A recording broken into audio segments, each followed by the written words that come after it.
did it under a different meeting ID. Right. But we know what the meeting ID is. So maybe, okay. All right, everyone, welcome. Okay, we're just gonna get started. Welcome to San Francisco Java Users Group. My name is Peter. Anyone first time at a Pivotal office? Welcome. Okay, cool. Yeah, they're pretty cool. They have a nice facility. They donate the space for us, and they're our benefactors for the food. So if you're not familiar with Pivotal and what they do, anyone use Spring framework? Okay, Apache Tomcat, RabbitMQ. Yep. Let's see, Cloud Foundry. Okay, so all of those are various open source projects. Oh, also Greenplum they have a SQL, Postgres SQL based data warehouse. So there are a number of lines of business: cloud platforms, application development stacks, middleware. And a good way to support Pivotal is to try out, if you're a Spring Framework user, try out their public cloud. It's at run.pivotal.io. It's a great place for your Spring applications. That's a great way that you can support Pivotal and support the open source that you want to keep having around. That's how they eat. That's how they pay all the Spring committers, is by running that and selling Cloud Foundry. They also have a consulting arm. They've been really, really good historically at banging out like web apps, mobile applications. So they do a lot of Agile, XP, and they have a development process that has been really inspiring to a number of Pivotal's customers. They often mimic the development process down to the furniture and the open, and the not just sort of how the hows and whys of how people are developing software in terms of agile methodology and things like that. Let's see. Also, San Francisco Java Users Group. We also work a little bit with SVJug. Has anyone ever been down to the South Bay, Silicon Valley Java User Group? A couple times. Cool. Okay. So we're going to be sharing speakers with them more. If you would like to speak here at SF Java, or one of your colleagues would like to, you may surprise yourself thinking like, oh, well, what I do isn't really very interesting to everybody else. That's not always true. So I challenge you to think about that a little bit and consider some of the projects that you're working on and what you think you might be able to share back with the technical community. So it's a great place to get started speaking. And a lot of times, you're rubbing elbows with some pretty large speakers from Java, from Oracle, Spring, elsewhere. So there's a pretty good lineup. So with that, Pablo here is going to talk to us a little bit about this new Java library. He is from Oracle, and my old friend Quasi from Oracle as well here, from Oracle Database Product Management. So if you want to talk Oracle Database, these are good guys to do it with. And they're very friendly. So cool. Please, Pablo, and then we'll talk from now a maximum 8 o'clock, and then we'll call it a night. Please feel free to help yourself with some pizza. The drink machine is over there, the little bevy white machine. Bathroom is around the corner. And try to refrain from using internet out of respect for the speaker unless you need to. But if you do need to, the wireless information is right there on the wall. Okay? So with that, please take it away. Thank you so much. Thank you. Do you hear me? No? Do you hear me okay? Okay, let's go.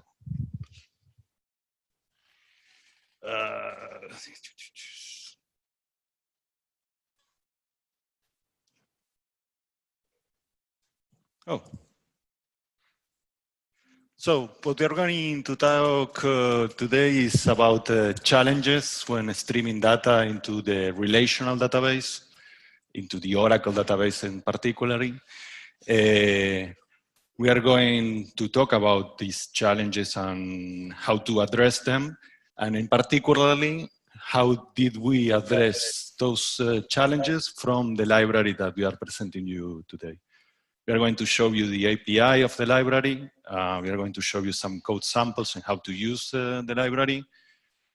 Then we are going to talk a little bit about proof of concept, some cloud service that we are building around the library. It's not yet approved. It's a proof of concept, but it's coming okay.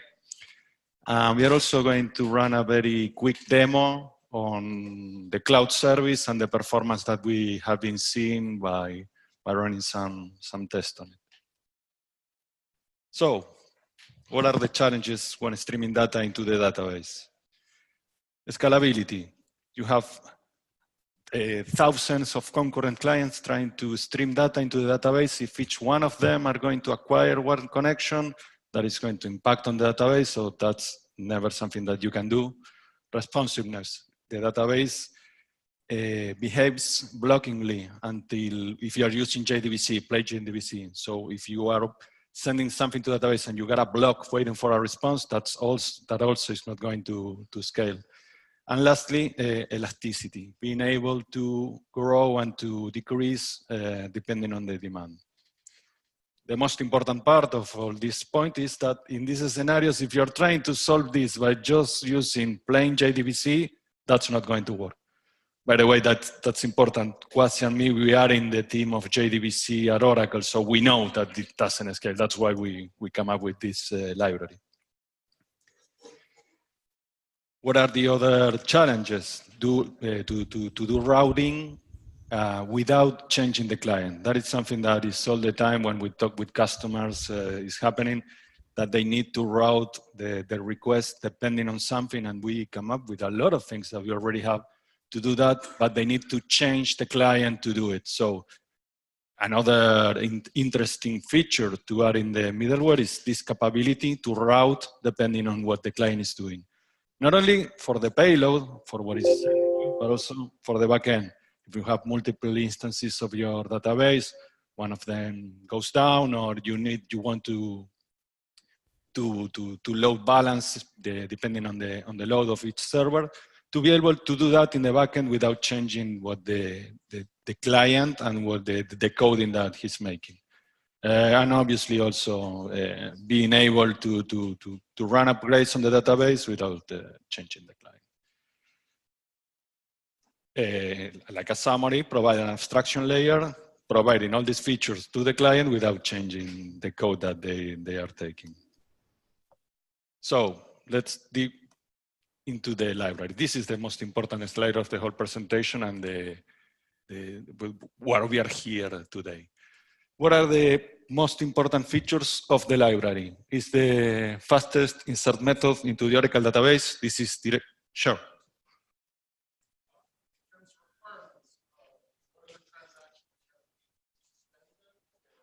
That's a very good question. You mean transaction that commit and what happened in this? Well, I got a question from one of our coworkers. Right now, that's something that you can configure into the library. You can configure how do you want to work. But if you're going to do it with direct path, that's not an option. I mean, what we are doing internally before each job is going to be sent, we set auto commit off, we send everything and then we commit. I mean, that is something internally what the library do. In the terms of what the client are going to see, it's going to see everything or none. I mean, if there is an error, they are not going to be persisted, those records, and you're going to get an exception. You know what I mean? It's not like you're going to have XA or something that you might be able to coordinate with other systems. That is something that we don't have. Okay. Transactional guarantees. Okay. I just wanted to know if you were tossing them away. That's okay. I just want to hear you say it. No. It's also important what is the use case of this kind of solutions. Is distributed logs, is data that might get lost. I mean, it's usually for IoT, for stuff that is going to receive from the database. It's not supposed to be used for a monetary transaction, for example, because you might lose records. So, no, got it. Direct path, any of you know direct path in the Oracle database? Well, I think you are going to dig into that. So what you can say is if you really don't want to lose, okay, if you don't want to lose any record, then you switch off the direct path and you use the SQL path, which is the traditional insert. And then the throughput will drop. Okay. Got it, yeah.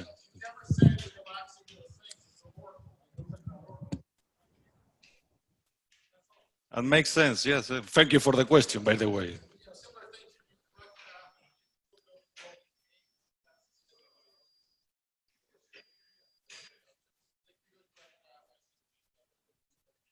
Got it. It's okay. Another things, I mean, that when you use direct path, there are also some things in the middle that are very interesting. For example, if you have an index and you put repeated data and you violate the index, with direct path, you can put the data there. Then when you want to run a query, you are going to have the index that you need to rebuild it to be working. I mean, direct path, you got to be very sure of what you are doing if you are going to do with the direct path. RAC and shard awareness, also for those of you that don't know the Oracle database, RAC are the, and shard are, clustered solutions that allows to have failover and to be able to scale linearly. So the library itself uses internally UCP. Any of you UCP? No one UCP. Universal Connection Pool is another jar from Oracle that you can download freely that allows you to keep pools of connections, but also allowing you to direct to shards, to RAC, to get fun events. That's basically fun, and another term from Oracle that maybe you don't know. Anyway, the important thing is that for the Oracle database, you get this routing out of the box by using another characteristic of the library is that extremely simply to configure and use. You are going to see now some of the code and the streaming capability. This is not blocked. You are calling the library to add a new record. It's not going to block waiting for a response. You are going to keep the thread is not going to block when calling the library. Here a little bit more about direct path. Since 19C, this new version of the library, the fin driver, has support in the fin driver is the fin library. The fin driver is the driver to Oracle database that is 100% built in Java for Java developers. One thing that is important is that the API is there, but it's not documented, it's not part of the standard of the JDBC. So it's also, you are going to use it by your own risk. What else? Well, those are things, characteristics of direct path, that you are going to skip the SQL engine. So that's why what I was telling you before, that it's going to write directly into the database mem files. So there is not going to be any check on what you are doing. And there are also some restrictions on the tables that you are going to use to do this. Any questions so far? This is a little bit more of what I was just telling you. By using UCP out of the box, we are getting these features out of them. Not only being able to route and to keep the connections on a pool, but also to cache the ranges of the key. So it's much more faster to route requests to the different shards of the database. And now let's go into code. How many of you Java coders? All of you? Okay, a good number of you. There are two main APIs, as you can see in this slide. You have one API that is going to be super easy to use, there is the push publisher, that you only have accept the consumer interface, and then you just put over there whatever you want to send to the database. And then you're going to have another one that is a little more sophisticated, that is based on the Java Flow API from Java 9, that is going to allow you to do exactly the same, but you are going to also to get some feedback from the library. That is going to tell you, okay, I can take more, and if you send more stuff, it's going to tell you, okay, wait a minute. So it's a reactive stream flow. Going back to the code of the push publisher, the builder is kind of trivial. The only part that it might be to talk a little bit more is the transformer, because you are going to send bytes, but it's going to allow you to do some transformations in what you are sending into the library. And then the rest is very trivial, that you are going to map to a specific table. That's also important. You're mapping to a relational table. It's not like you map into relation of tables. You're going to take the columns that you want to map. You're going to provide an executor service here in the executor that is going to, since the API is non-blocking, everything is executed asynchronously, right? And this is in the thread pool that is going to be executed. Another thing that we are working right now is to be able to do a mapping more kind of ORM that allows you to map a Java class into the relational database table. So it's more easy to configure and use. Now the part that is not so easy, which is the push. The push publisher. This is still easy. The next one is going to be a little bit more difficult. So the constructor, as I was telling you before, you set the transformer in how do you want to transform the bytes that you're sending into a Java class.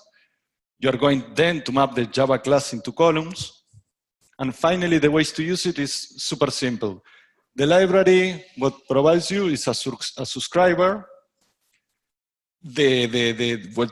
What it gives you is a consumer interface with the accept method into which you just put the bytes as you want them to be consumed. Obviously, using this approach of the consumer allows to go through streams and using just the reference to the consumer method. Anything here that is not totally clear? Thank you. Now, this is definitely not more clear. Flow API, show of hands? No one? Oh, it's going to be painful. The Flow API. It's an API that came in Java 9 that allows, it's a specification. It's not something that we built. It's something that it's in the standard Java API that allows the same thing that we just did, but getting feedback from the subscriber. That is the one that subscribes to the things that we are being publishing. This is definitely not easy and not trivial. If you want to, I really recommend you later as a Java developers to check this out in your free time. So how does this work? The subscriber, obviously, the ones receiving data is the library. So what we provide in the library is the subscriber. What the user does is create a publisher that is going to subscribe to the subscriber that is the library. And the way to communicate is to create a subscription that is the relationship between the publisher and the subscriber. And in on next is going to send new data to the subscriber, to the library in this case. The way that the library tells the publisher that it can get more data is by request. It's going to send back, okay, I can take more data. And building this is definitely not trivial. I'm going to show you, I mean, this is a sample that we built, but after this, I'm going to show you something that comes out of the box in the Java library, in the Java runtime environment that you can use as is. So bear with me, I know this is painful. We create the publisher, we implement publisher. Publisher is, again, it's from the standard JDK. In this implementation that we are creating, we are going to also create a thread pool where execution is going to take place. We create a reference to the subscription in the publisher. That is something that is not mandatory. It's something that we are building it like that. We could create multiple subscriptions in one publisher. Now, what we gotta do is to override subscribe. This is because that's the publisher is an interface, right? And one of the methods is subscribe. So you gotta implement something in what to do when you subscribe. You create a subscription that you gotta build by your own.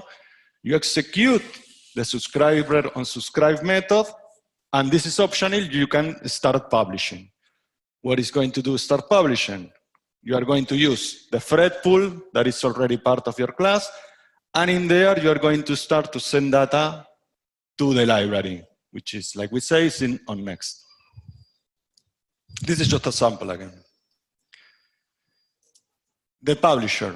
How do we use it? This is an example of how to instantiate the publisher that we were just showing.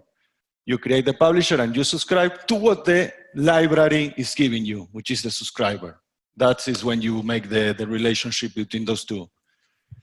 You gotta create a subscription. Again, you gotta implement the method. Subscription is also an interface from the JDK, from the Java Flow API. So you gotta tell them what to do in the subscription when the subscriber is giving you signals. If the subscriber is calling you requests, what to do. So one example is to say, okay, increase the demand so I can give more stuff to the subscriber. And also you gotta implement cancel to also give some mechanism. Again, the important thing is that these are all methods for giving signals from the subscriber to the publisher built by your own. Again, this is a library for Java developers. You are going to create all this stuff, the publisher and the subscription, and you're going to use all what the library gives you is the subscriber to send the data to the database. And finally, this is the subscriber, this is the library. This is not the code that we have, but like a pseudo code to show what we are doing in the library to make all these things work together. You gotta implement these 4 methods that are defined in the subscriber API. So on subscribe, you're going to receive a subscription. The only thing that you do between those two is to create the association between those two. You check on the library. This is internal to the library, so we can see what the library, we have buffers, and we say, okay, how much availability do I have to get more data? And if what you have is, you have a buffer with data to fill, you tell the subscription that you can get more data, and then you call the request. And this is the most important method. This is on next. This is when the publisher is going to send me new data to insert on the database, what to do. I'm blocking adding item to the buffer. This is in fist put record. This is what actually is going to be sending data to the database. It's going to be executed in the executor service. So it's not going to be blocking here. It's going to be running on a separate thread. And then again, you check your buffer to signal if you can take more data or not.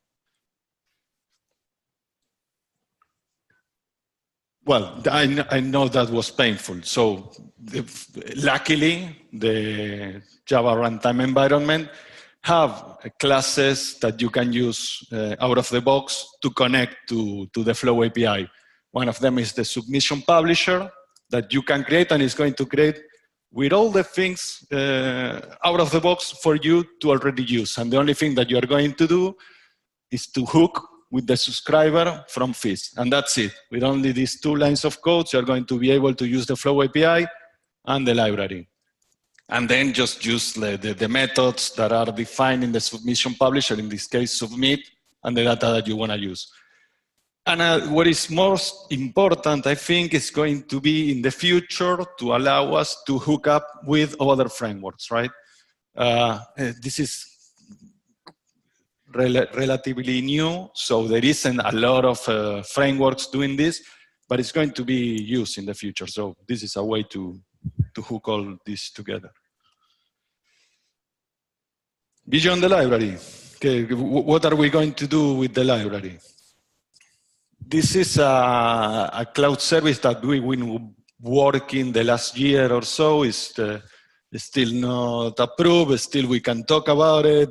My product manager told me that I can talk about it, but we are going to talk anyway. So what we do is we use the library at the end over there, talking to the database, and then we create services to do changing protocols, right? So we create an HTTP and a REST engine, a gRPC and an AMQP, and also I'm missing here MQTT. Those are all protocols for queuing, IoT or RPC. And then we are going to allow the user to have all these protocols to use in front of the cloud service. We're also going to have what is standard is the fish agent. It's going to be that's actually something that we are working in a POC with a client. It's going to be an agent that is going to read from files and to insert on the database, to parse what is there, and it's going to load in the database. If you are familiar with the Oracle database, you may know SQL Loader, that is something similar. Well, with the library, you're going to be able to do it with Shard, with RAG, out of the box. You can do that with SQL Loader. What else? Well, this is more like marketing material, what the cloud service, what is going to provide. I think that's the thing. This is something that I didn't talk about, a cloud SDK, to provide an SDK that you can download and directly use the service out of the box. This is also when we were in the phase of creating our own service, and this was interesting to show how to create a non-blocking server, but since most of you are not so much into the subject, I don't know if to talk a lot. It's basically, how do you say? You define a socket channel that you're going to receive there the payloads.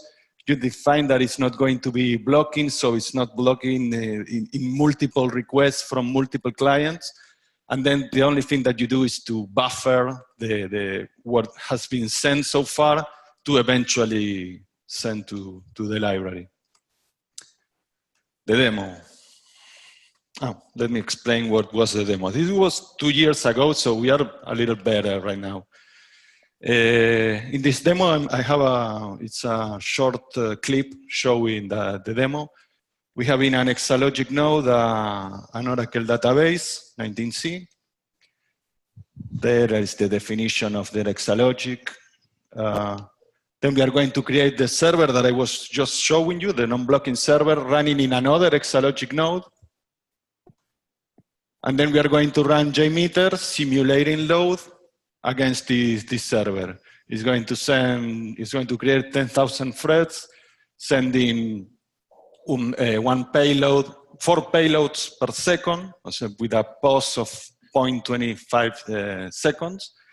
And a very short and a very small payload, which is the typical case for IoT, 120 bytes or so. The response times is going to be in the single digits milliseconds, and it's going to take 40,000 K RPC per second. And this is, again, this is Exalogic, all machines. I mean, commodity hardware is not like we are, and we did it ourselves as a POC. It's not like the end product. So the video.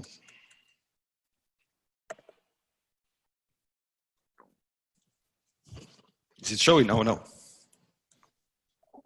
So Pablo, you may get the system outage we talked about in just a minute or two, okay? It's going to, at 7, it's going down. Yeah, at 7, it's going to flip off for a second, and then it'll take 2 minutes, and we'll be back on. If you can also show me how to show the this part in the meantime, that would be great. Sure.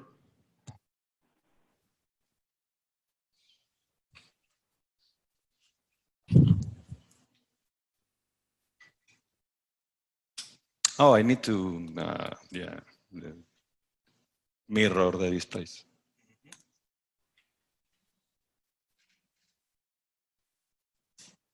Thank you.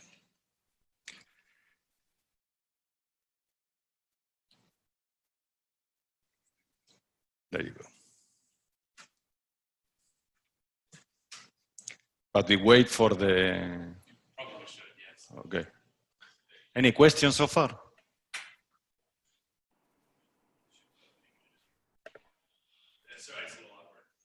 Oh, what? So sorry, folks. We just had this little bug with the AV system. We've been trying to get rid of it. The presentation system shuts off for a second at 7 o'clock, some like local setting that we can't seem to chase down for some reason. But it'll be back on in like 1 minute. So we're just going to take a second break while we wait for that. If you need to go to the bathroom, it's a good time. Also a great time to ask questions. But we'll be back in 1 second.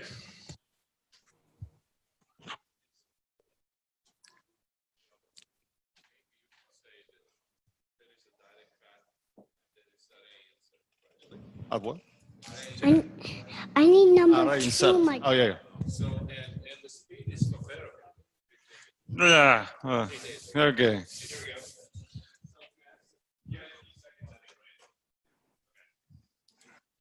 It's back? Oh, okay.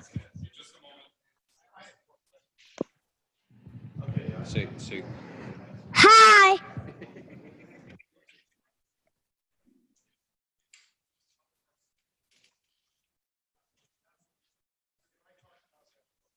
Hello. Say hello. Hello.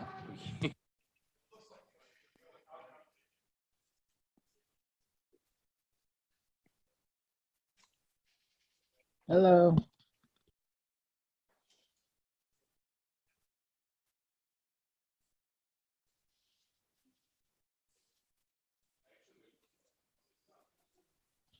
Hello. Thank you. Thank you for your time.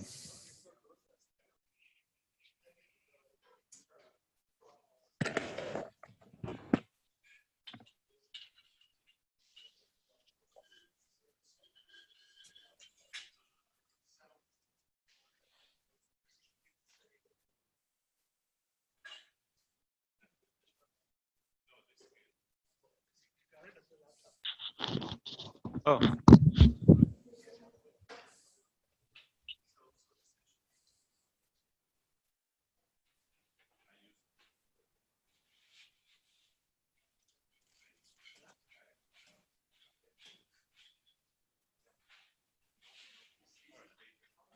Just another couple seconds for these to come back up, and then you should be good to go.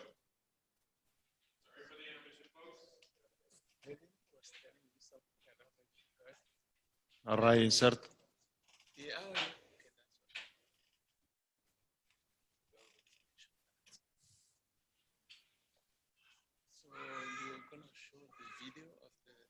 Yeah, but I don't know. Yeah.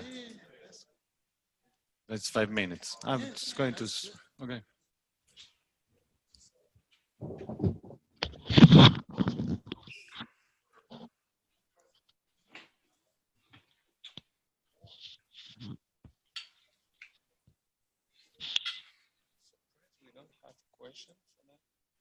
I think I have the open mic, so I shouldn't be.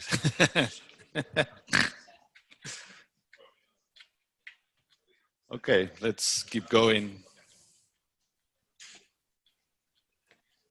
So what I'm showing here is, I'm sorry not to is to show the first that the table is empty. So I'm truncating the values, showing that there are no records. Then I'm starting here the server itself, the server with only 10 threads to talk to the database. It's not like million, it's just 10 threads working to send the data. This is JMeter showing it's going to simulate the REST calls to our server, showing that it's going to send a random payload. We are going to start it just to show the payload. This is JMeter, by the way. For those who didn't use it, I really recommend it to simulate load. So each one of these are an HTTP payload sent to the database, and with the random value over there.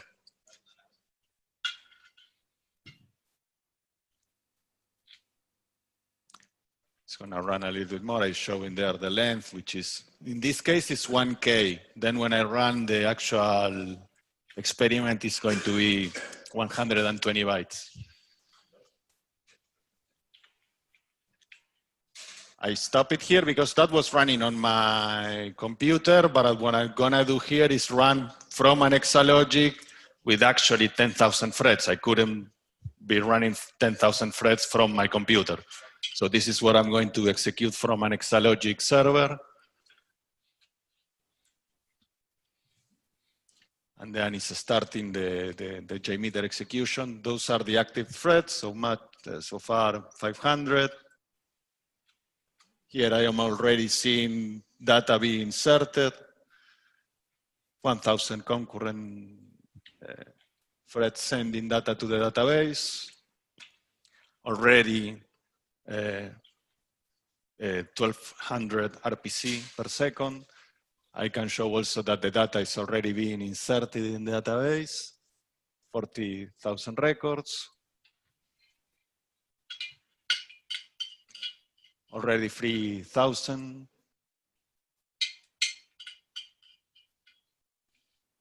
And by the way, these numbers and the response time, 1 millisecond. This is important. This is sending HTTP, which the response time is in the single digits.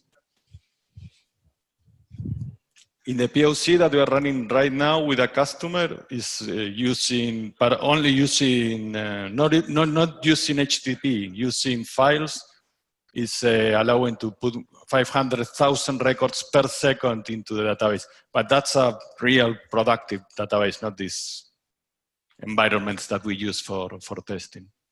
Already 250,000, almost 7,000 clients sending data.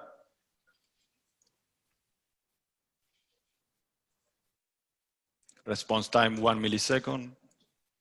This min is not minutes, it's minimum. Minimum zero, max this, and average, this is in milliseconds.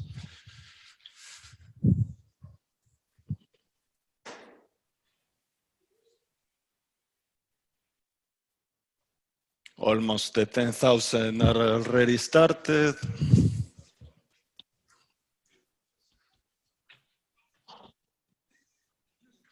Oh, I don't know. This is a video. I don't know if I can increase the video size. Well, already the 10,000 threads running. And it's going to be over soon. I think I'm shutting it down after that. There it is, over 10K per second.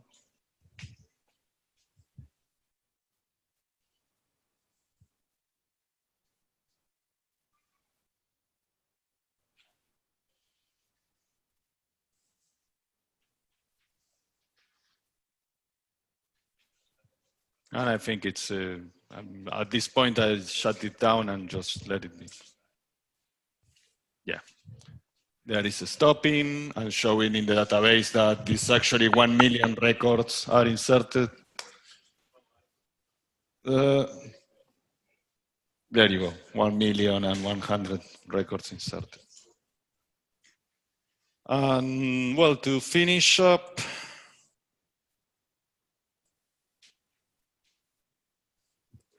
this was the demo. What happened since we started the demo and what is doing Oracle right now with the cloud services is adopting Docker and Kubernetes, so we are going to do the same. That's maybe not so important for you, but it's the approach that we are going to take, and also if you want to investigate on OCI and how to use Docker and Kubernetes is something that's super important. This is the way that we are going to use OCI in our product to bring it to the cloud. And lastly, something that is very new, that it happened last year, is the project Helidon, that is being pushed by Oracle as a kind of replacement of WebLogic. It's a very lightweight library for microservices to allow you to create servers and to implement JAX-RC and things like that, which is the project Helidon. And that's it. Any question? Yeah. Very short time. What? Oh, sorry.